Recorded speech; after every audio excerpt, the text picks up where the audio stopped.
What we found is that it is possible to detect the detailed chemical signature of a Sun-like star having ingested Earth-like planets, in fact many of them. And not only can we detect that signature, but really for the first time we've demonstrated that the signature that we detect in detail matches the signature that we would predict should be present if planets, rocky planets like the Earth, were swallowed up in large numbers by a star like the Sun.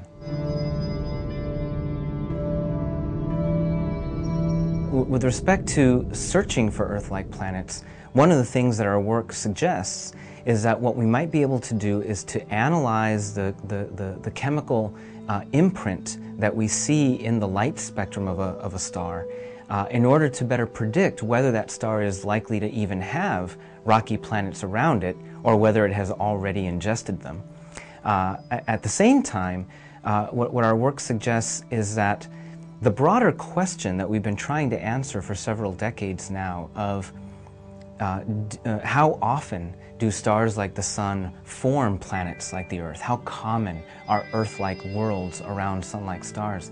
In a sense, our work suggests that that's sort of the wrong question. Rather, the more relevant question may be, of all of the rocky planets that a Sun-like star makes, how many of them actually survive as opposed to diving into the host star?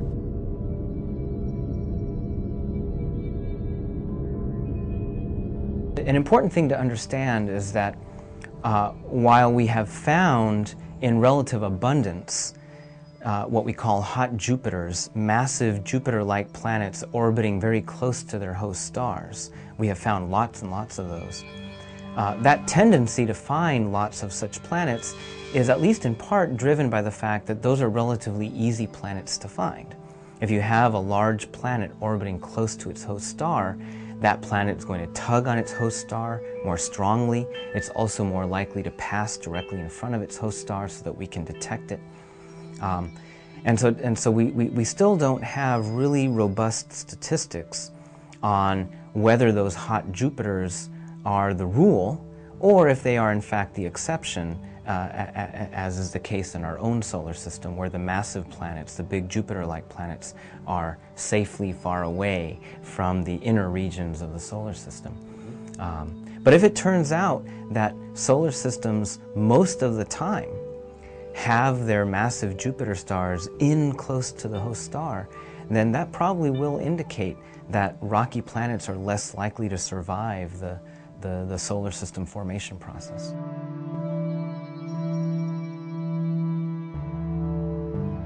When we look at the chemical abundances of stars in binary systems, so two stars orbiting each other, where at least one of those stars hosts a planet.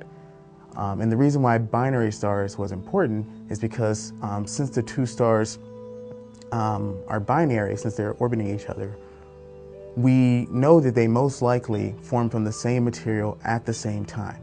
So we have these two stars, they're basically twins, they form from the same material at the same time. If one of them hosts a planet and the other one doesn't, or if the architectures of their planetary systems are different, then if we see some difference in their chemical compositions, since we would expect them to be the same since they're basically twins, if we see some difference in their chemical composition, then that is most likely related to the planet formation process.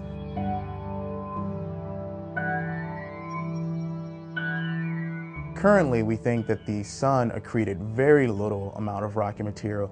Otherwise, we wouldn't see the rocky planets that we do see in our system. But it's a good question because what we're really measuring with these two stars in this binary is how much more of the material they accreted relative to the Sun.